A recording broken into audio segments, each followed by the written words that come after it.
Welcome to Cars on Call. I am uh, automotive journalist Steve Schutz, and I'm here with trauma surgeon Stephan Moran. Retired. Retired. Yesterday was Veterans Day, so I will say tip my hat to veteran, colonel retired, Dr. Stephan Moran, trauma surgeon. How are you? And veteran Lieutenant Colonel Steve Schutz separated the United States Air Force as well. Thanks for your service as well. Yeah, I'm doing thank you. great. I had a big birthday weekend. Hit the water, surfed, did a little barefoot water skiing, and You had a had that on good time. Instagram. You had an Instagram, and I'm like, well, this must be AI. There's no way Stefan at whatever your age is, no way you could actually barefoot ski, but you did. I did, absolutely. I haven't done it like 16, at least 16, 18 years, but I decided, you know what? 63, man, I'm going for it. Yeah, And fuck it. no old men were injured in the filming of that video. uh, just fuck it, man. Do it. Yeah, it was. I couldn't decide if it was AI or CGI, but it turns out it was real. I don't know the difference. So Um, so our esteemed and what's a good adjective beside great guy? I don't know. Anyway, awesome. car connoisseur knowing of all. Yeah, knowing Yes. of all. Adams Hudson is away. He can't be here tonight, but we're going to do this because it's been a little over 2 weeks. We need to do something, but we are in the phase now, Stefan, where it's like if we want to say something, we're going to say something. If we don't, we're just going to take a week off. Yep. And we got some stuff to say. I think we got a great show lined up. Yeah, fuck Few it, we're doing it. surprises here and there. Let's do it, man. All right. What's the first topic?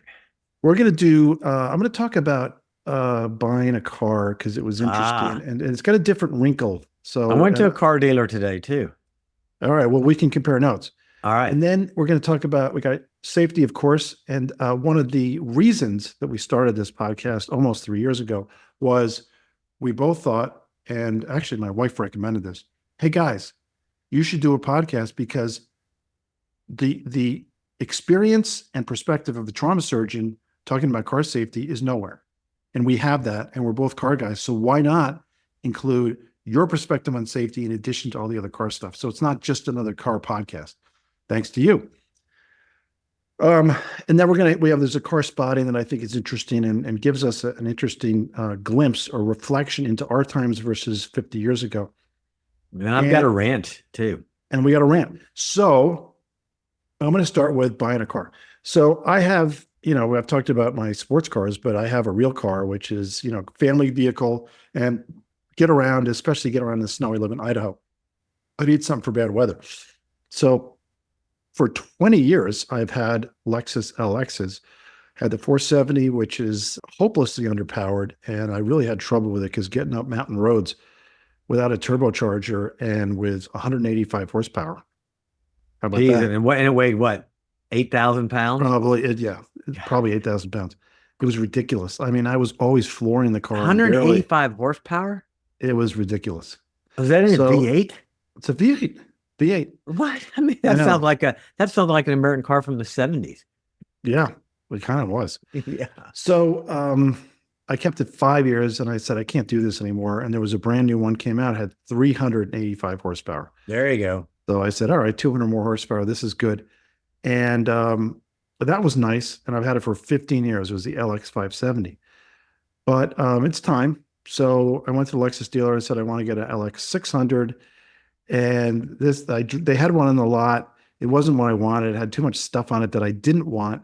So I drove it on, and I decided, okay, this is good. It drives well. It has a V6, 450 horsepower or something, and gets much, much better gas mileage. But one of the problems with my car is it just sucks gas. Absolutely, probably 11, 12 miles to the gallon. Ooh, that's worse than my F-150. Oh yeah, Oh, absolutely geez. worse. It absolutely sucks gas. So I drove around, it seemed fine. I'm like, yeah, this sounds good. But it was white and it had options I didn't want. Ugh. So they said, well, you can have this for MSRP. Well, what a deal. So I said, nah, I want to get a green one and I don't want all this stuff on it. So I just want to order it. So the salesperson, who was a young woman, she's very nice. She said, I talked to my sales manager and you can do that. You can order one, but it's going to cost $5,000 just for the opportunity to order it. What? So I said, Excuse me, I'm in a Porsche. Am I in a Porsche dealership? What? exactly. $5,000 for the Yeah. privilege to order. Right. So I I'd said, say, okay, uh, thanks. I said, I'm going to think about it. yeah, So I left and the next day I went to the GMC dealer and I have had a rant where I talk about how much I like the full size SUVs, the right. GMX, and I do. My favorite is not the Escalade. I don't like the look that much, and it's expensive.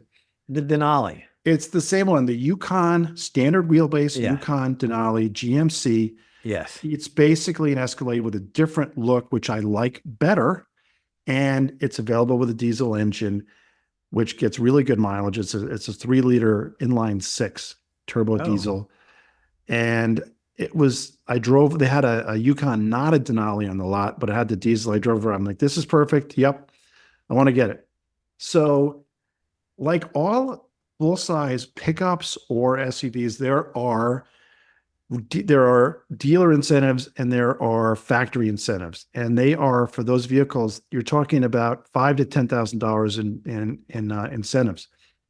So during COVID, all of the manufacturers in the US, which is Stellantis, GM, and Ford, they all made these pronouncements, mostly through their spokespeople in automotive news. And they said, you know something? We need to be more like Europe. In Europe, you want to get a car, you go to the dealer, you pick out what you like, you test drive something, and then you order it. And then 6 weeks or 2 months later, you get your car. We need to do that because the way it is now, all these trucks and cars are stacked up on dealers' lots. The dealers have to pay what they call a floor planning payment, which is the monthly payment just to kind of maintain it. They don't buy the cars; they lease them from the manufacturer, but it costs them extra just to hold on to it. So I had this bizarre, almost surreal conversation with the with the sales guy. He was a very nice guy. I said, I don't like anything in the lot. I want to get a Denali. I want to order it. And he said, well, if you order it, it takes about 9 months. Really? I said, well, I can wait 9 months. It's a little longer than I want. He goes, well, it could be 12 months.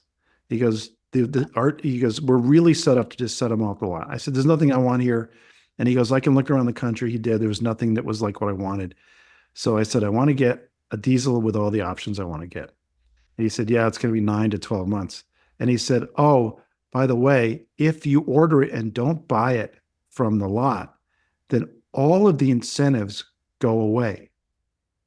What the fuck? Stefan, have you ever heard of that? no, that's terrible. I, I, I, That's I, a bad business model. I told the guy, I said, it doesn't, I said, how is it that if the car that costs you the most to hold on to, which is one on the lot, that's the one that's cheaper. The one that you don't have to hold on for a day, as soon as it arrives, you call me up, I pick it up. How is it that the car that's cheapest for you to hold on to is the one that you erase all the incentives? And he said, it's not me, it's the boss, and that's what they say, and I can't change it. But that is crazy. So what did you end up doing? I emailed the Lexus sales girl and I said, hey, just so you know, I said, I'm not going to pay anything over a sticker, but typically Lexus has never charged over a sticker. And I don't think they should in this case. So she emails back and she says, you're a loyal customer. You come here for all your service and everything. We're going to waive all that. So I'm getting it for MSRP and I ordered it and I'm going to get it the way I like it, late, kind of mid to late December. Well, a buddy of mine bought the Ford Ranger Raptor. I drove it. I liked it. And then another buddy just bought the GMC Canyon Denali, which is like the Colorado, the midsize. Right. That is a very nice looking truck, man. It looks way better than the Ranger does, the standard Ranger. And it looks better to me than the Raptor. I'm like, I'm gonna go take a look at the Tacoma. So I went to my local dealer and to see the new Toyota Tacoma, and I said, I want to see a limited. He goes, we don't have one. He said, there's not even one in Birmingham. He goes, we don't sell those. They're all TRD Sports. I said, well, that's not what I want. I don't want the stickers on the side. I want the limited. I want the luxury one. I said, well, sorry, we don't have one. So, I mean, I like the looks of the Tacoma, but not as much as the GMC. But I would have, You're not a GMC guy, I Stefan. know that's the problem. But it's like my buddy drove the Raptor on the interstate. He said it just hums too much. The tires make a lot of noise. It drones, you know. I love everything else about it. But honestly, I don't need the off-road stuff, but I'd love to have the motor and the features of the Raptor, but I don't need the off-roading capability. And Right. so I don't know what, I'm back to square one, but to get the same size, full size truck, add on 25 to 30 grand for the same option. They're so expensive. They're Obviously, they're ridiculous. discounting. They're discounting like crazy. So there are discounts, but it's still going to be $20,000 to $25,000 more. It's going By to the be way, 75 for a new F-150 with a leather interior. and yours is a nice F-150. I know it's like 10 years old, but tell the 15, audience yeah, it's 15 how much, years old. right? How much you paid compared to what it is now?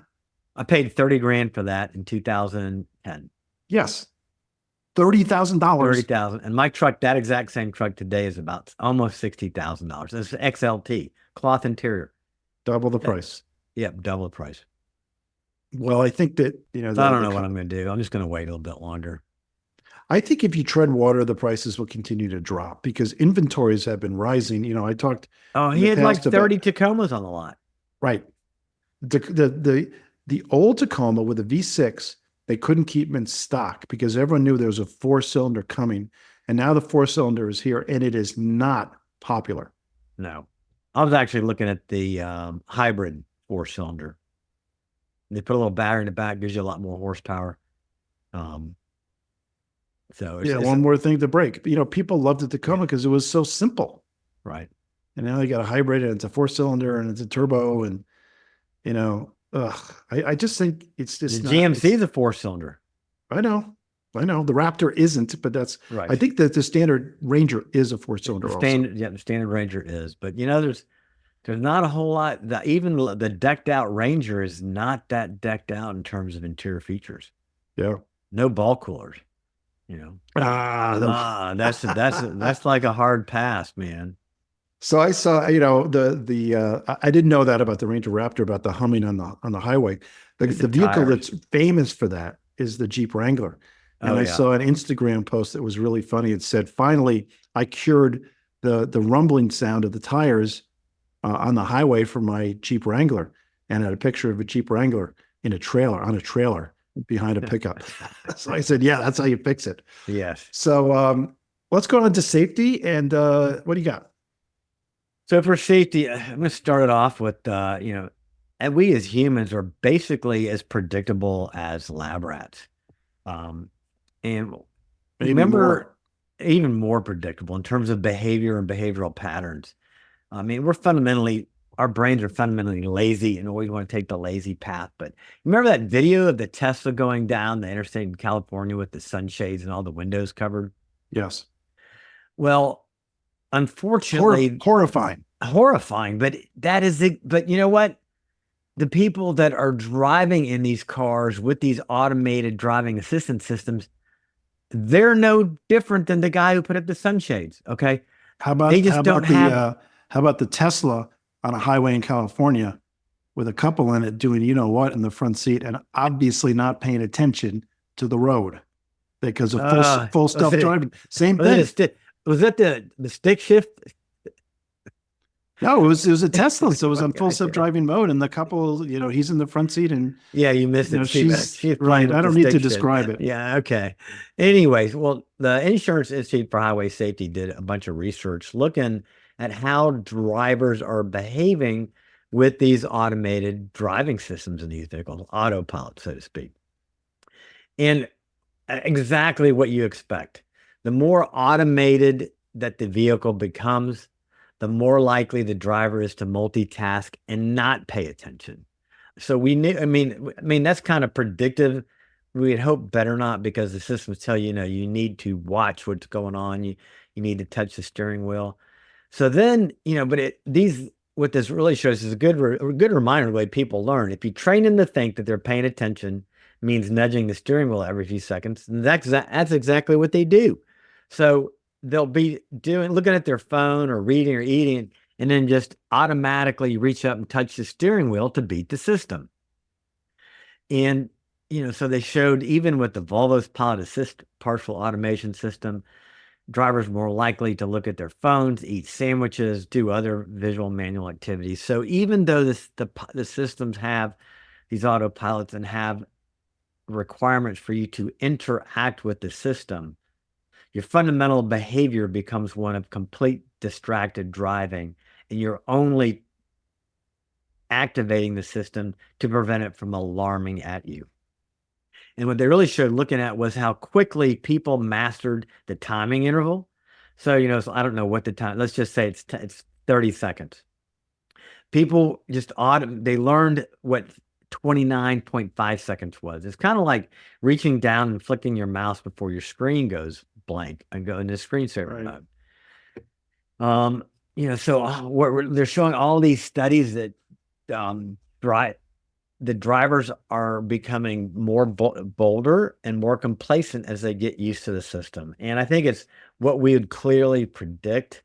But what's important about it is that there's now data to show that the systems that we have that monitor driver behavior are inadequate in terms of making sure that the driver does remain attentive.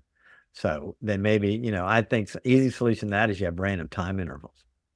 It may be 10 seconds, it may be 20 seconds, it may be 5 seconds, but it makes you still interact with the system. And I think eye tracking is one I think that would be pretty likely to work. But, once again, this my thing on all these automated driving systems. They're still in beta. And this to me is further proof that they're in beta. So they come up with solutions, but they don't work in the real world in terms of maintaining driver interactivity. So we still have a long ways to go in these automated driving systems. I look forward to the day that I can just get on the interstate. There'll be no more stop and go traffic on the interstate. Traffic will flow at a rate that it can maintain, especially in heavy traffic. So that's what I got on safety.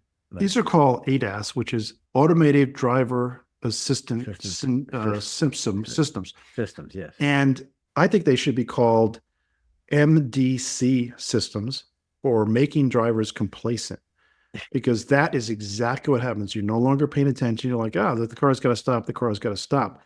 How complacent do you have to be to either shutter all the windows so you can take a nap, or do you know what with your girlfriend?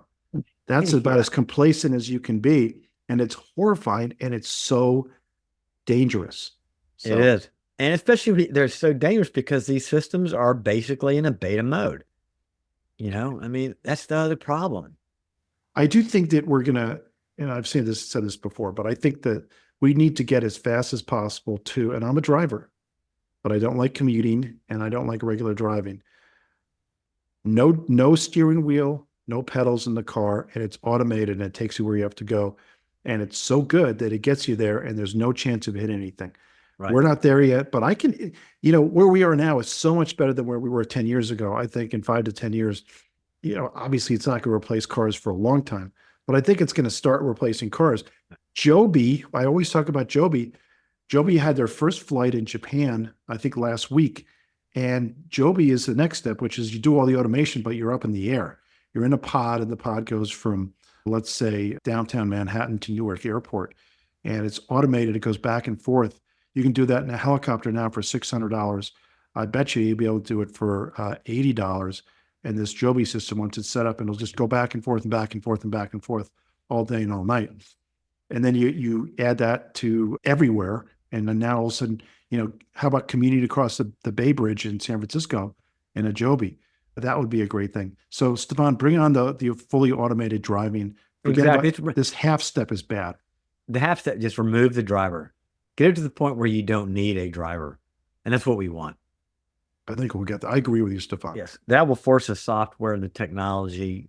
Some cars use cameras, some use LiDAR, and really you need a combination of both depending upon the weather. So, but yeah, this is another study that shows that just get it right, remove the driver, and move forward. And I've said this before. If you have the technology, which we're both talking about, where the vehicle you're in can't hit anything, it gets to where it needs to go, it communicates with other vehicles, it sees pedestrians and animals and gets you where you want to go, and it's guaranteed Pretty much. I mean, as close as you can get, certainly better than human drivers, guaranteed to get you where you want to go safely without hitting anything. What are we doing on the ground? We need to be up in the air. What are we doing on roads? Let's get up in the air. So that's my 2 cents about that. But All right. it's a bright future. And by the way, one thing you've advocated for, instead of having, I do think 30 years from now, 50 years from now, people are going to look back at us and say, you guys were okay with 40,000 people a year dying in the US on the highways. And we're going to have to say, yeah, we were okay with it. Right. You weren't. No, never was, never have been. It's, in the US, we will move on. But I'll say one last thing. In the US, we have always focused on vehicle safety, not driver behavior. And and remove the drive. It's a driver issue. As an industrialized nation, to look at our fatality rates per million million miles traveled, it's abhorrent. It's terrible. But anyway. And Stefan, you always made the point in Europe, particularly Germany, they focus on the driver.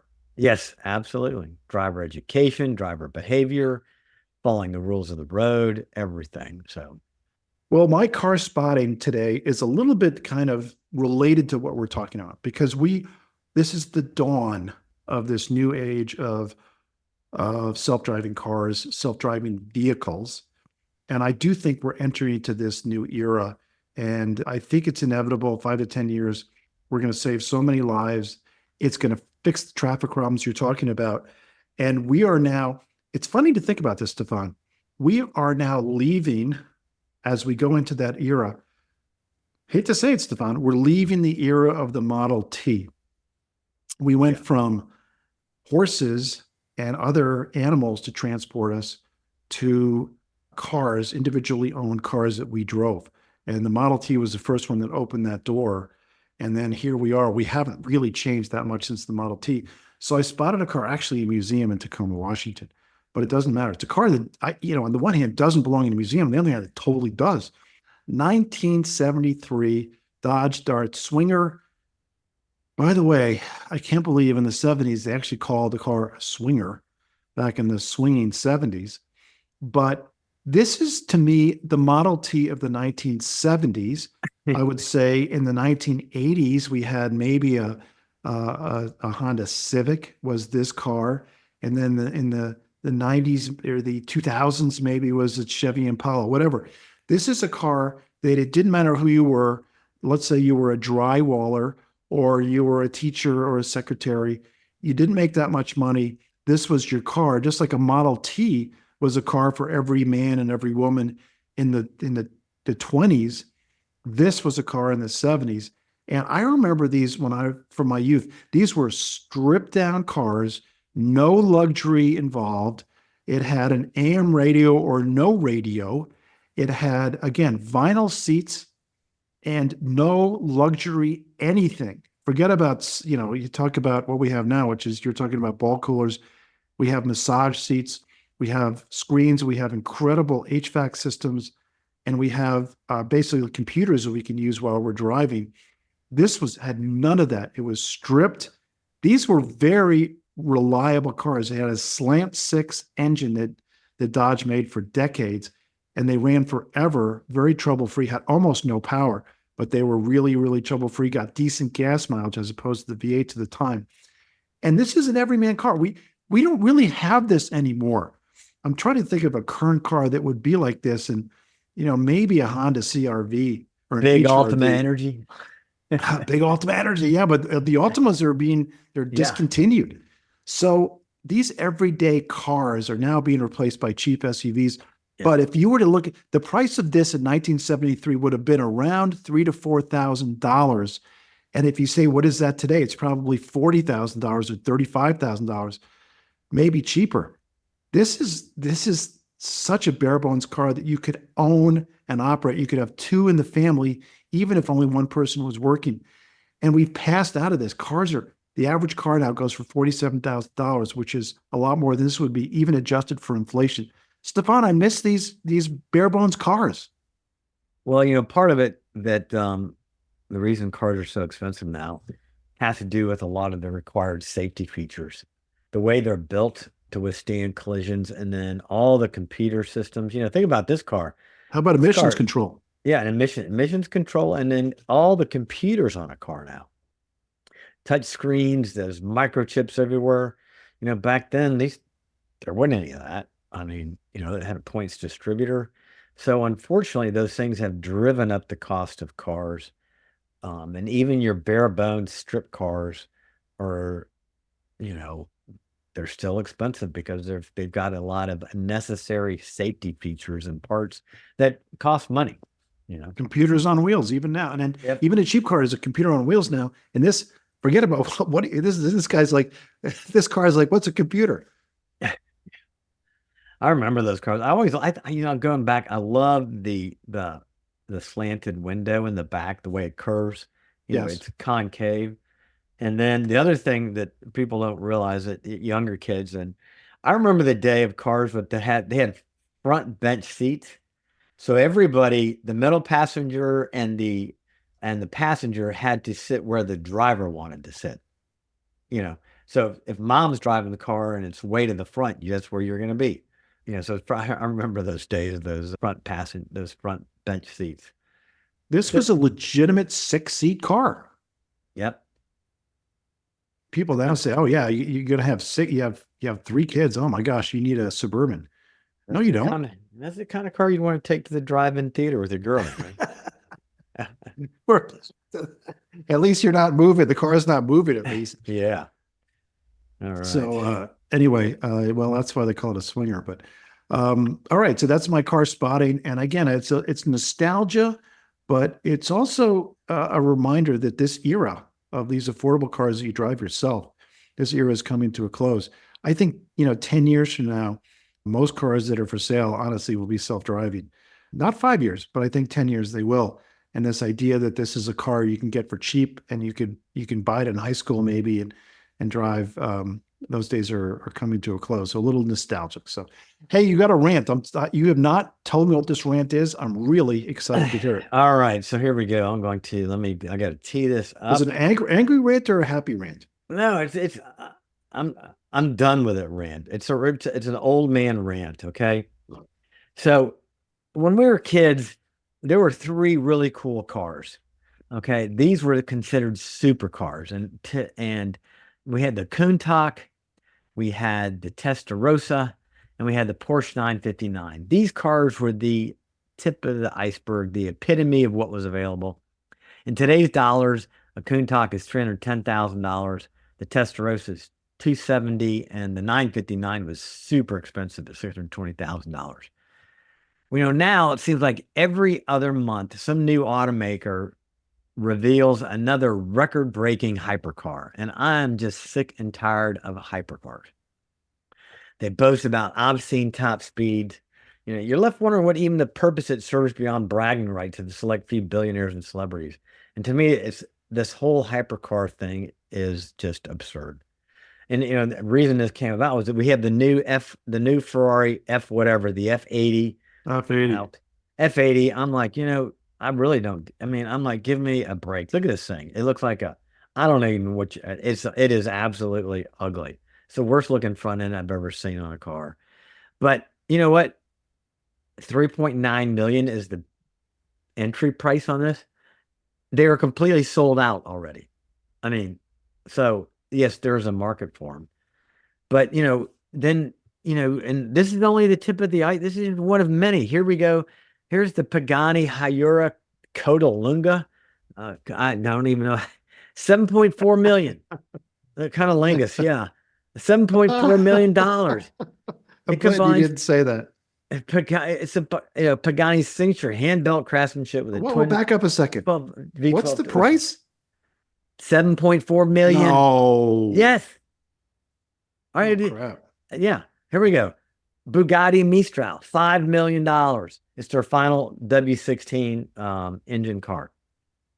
Next, Koenigsegg Jesko Absolute, known for its speed and focused aerodynamics, $4.7 million. It's going to be the world's fastest car. The top speed projected to exceed 300 miles an hour.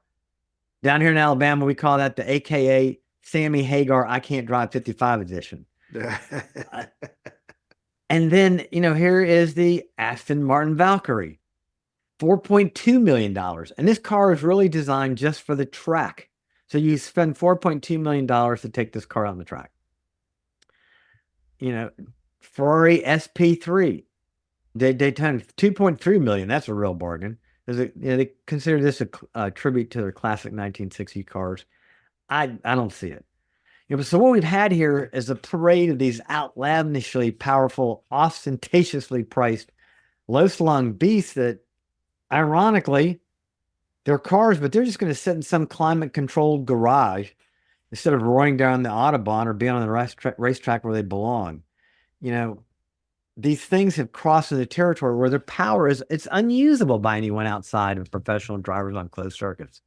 I mean, it's not really about driving the game. It's all about the numbers with these things. It's about the bragging rights, the most horsepower, torque, speed, whatever. And think of these cars, they're all trying to engineer them for 200 miles an hour as if the public roads can handle it. The speed limit's 70, right?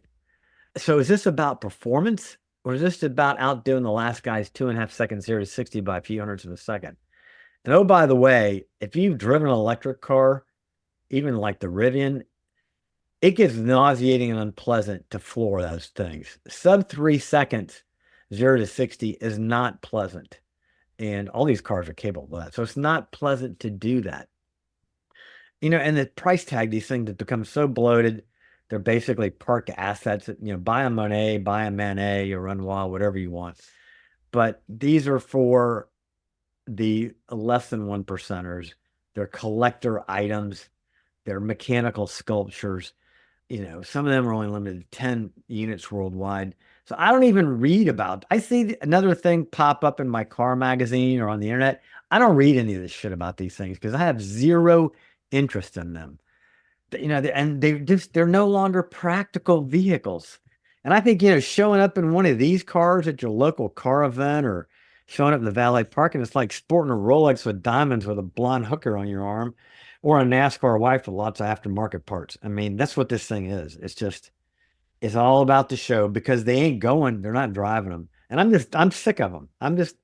I have not read a single thing outside of what I read to you about the F80. I just don't care. Wow. All right. I don't That's care. a rant. It's a rant. I don't care. I completely agree with you. I think that I would say two things. Number one, these are uninteresting, boring cars. A car that goes 300 miles an hour, there's no way you're driving 300 miles an hour. You're not driving 200 miles an hour. You're not driving 150. You're driving, if you're lucky, you can go to some desert or you can do the Sun Valley race we've talked about before, and maybe you go 250. And then blow a tire and crash one day, and or kill blow a yourself tire. and your passenger. Correct, like the crash we've discussed. So this is not a car you can really enjoy. Oh, by the way, because of the advanced aerodynamics, they're all ugly. And here's another thing, Stephan, and I think this is actually important.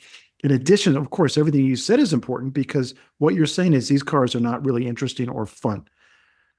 I would say they used to make, I don't know how many 959s they made, but it's a very small number, like 250 or 300 or something like that.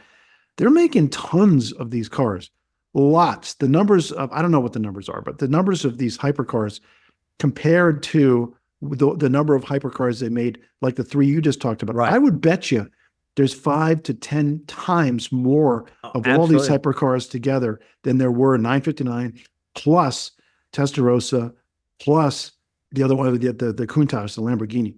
So there's a lot of them. And then you take the combination of a lot of them, they're not accessible and not a lot of people can afford to buy them, along with they're not good looking and they're not fun. I think these cars are not going to be valuable.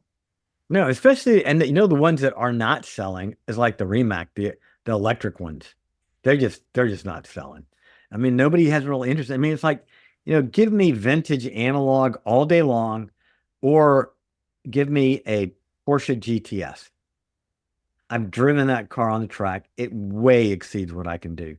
It way exceeds 98% of the drivers around the world. There's very few that can drive that car to 10 tenths.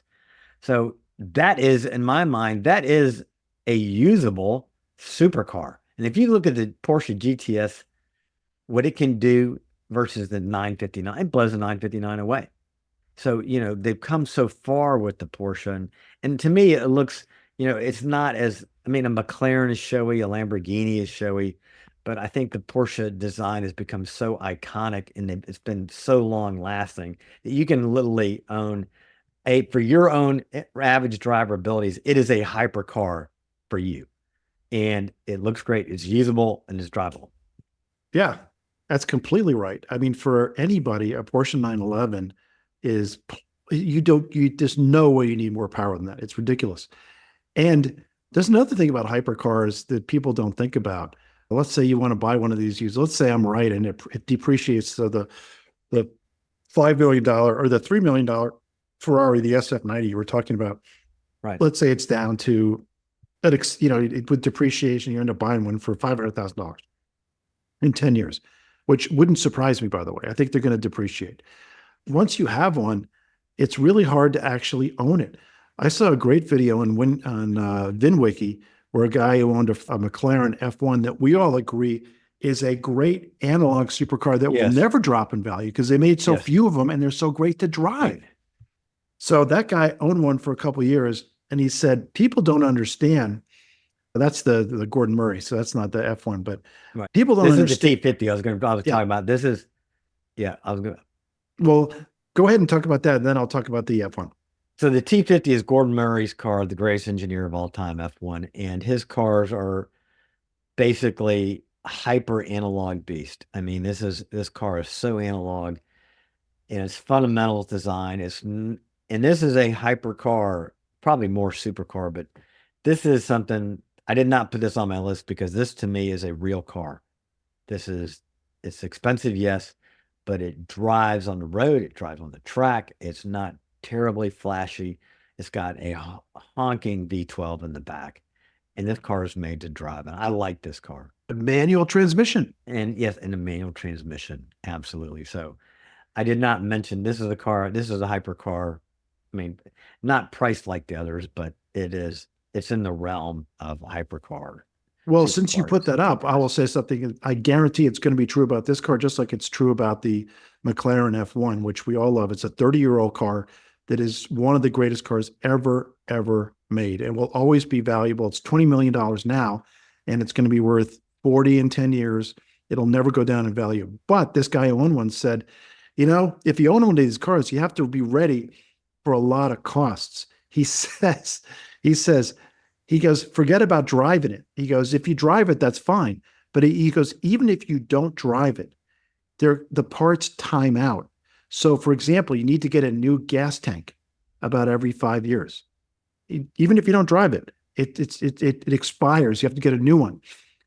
The only way to get it serviced is people have to fly in from England and they have to work on the car. And then after they work on the car, for example, if they change the tires, they have to take the car to a track and they have to calibrate the tires and make sure they're properly balanced. But you can't do it on the road. You have to do it on the track. So you have to rent a track, you have to pay for the guys, and you have to do all that. So changing the tires costs like $20,000 or more. All these costs and all these things that time out. He said, this is probably 10 years ago. He said it costs $50,000 a year, even if you never drive it, just for maintenance. That's probably $100,000 a year for maintenance now. Same is true for these hypercars. You talked about the Bugatti Chiron. Did you know that the headlight housing to change one of the headlights is over $100,000? I mean, clearly this is an order of magnitude of Bezos and Tim Cook and those kind of guys. But by the way, those guys want a new car. When these things are used, how many people are going to want to take this on? Yeah. You want to take on a Ferrari GTO or a vintage Ferrari that costs $1 million now or $2 million now? How hard is that to upkeep? Easy and cheap. These cars, forget it. Yeah, to me, when I sit on the cover of my car magazine, I'm like, well, I'm skipping that article. It's just, I don't even want to read about them. So anyway, that was my rant. I love it. By the way, I was thinking about this. You're talking about all these cars, $4 million, $10 million, all this stuff. You know who's having more fun than them? My partner, Jeff Bank, with his Miata. Yeah. You with your Bullet Mustang and your Miata. Yes, absolutely. You and your my Porsche. M3 Yeah. and Yeah, my your Porsche. M3 and yeah. We're having more fun. Yes, absolutely. I think we've talked about on the show before is, you want to drive these things and to buy one of these supercars. You may see one at Pebble Beach or somewhere, but you're not going to see these things cruise down the road. No, they're making more than they used to. Before we finish, and we got to wrap this up, but I will say this. The Ferrari F80 is now a 6-cylinder supercar, hypercar. That's going to cost, what did you say again? Like $4 million? Yeah. 6-cylinder. Yeah, it's a hybrid. Yeah, it's fast, but it's a 6-cylinder. It's not the V12. They all used to have a V12. So this is kind of fun and funny, and, it's kind of ridiculous. But I learned this from a guy named David Lee, who is a very open guy who gets every Ferrari he wants. He's very rich, of course. And he had a video. And if you're going to be on the list to get the F80 Ferrari supercar, you already know. They've already shipped you a box. It's a red box, and you open it up. It's like this big. I mean, it's a big box, and you get it. And it's all these layers, and you open it. It's like opening up, some kind of incredible prize, which it is. And then you finally get to this inner box, and you open it, and there's a little red key, which is like a facsimile of the key you're going to get. And it says basically, welcome to the world of F80. And he said, if you haven't already gotten this box, you cannot get one of these $5 million cars, no matter how much you pay. And here's the other thing. If you get one of those boxes and you choose that you don't really want it, you'll never get invited back again for the next one. You're not getting any more boxes. You're not getting any more boxes. The whole world. But all right, I love the rant. So I'm gonna leave it at that. I think we could wrap this up. And okay. I really like Stephan. You're so right. When I was a kid and there was a new Ferrari that came out, I'd read Car and Driver, Road and Track. I'd read both articles about it. They were cool. They had there was $340,000 in today's money. That's affordable. That's like that. Yeah, that's something. Yeah, you're going to see that car, but $3 to $9 million. Well, give me a break. The supercars of yesterday, let's say 70s and 80s, were cars that a good orthodontist could buy. Yeah. No orthodontist is buying these cars today. And that's the bottom line. It's out of reach. So all right, listen, remember to like, subscribe, excuse me, let me start over. Remember to like and hit that subscribe button. So, we're not doing these weekly anymore, about every 2 to 3 weeks, trying to do every 2 weeks. So if you subscribe, it'll turn green on Spotify or Apple that you've got a new episode to listen to. It's easier than just checking back all the time. All right, hopefully we'll be back with Adams next time. All right, Steve-O, take care, man.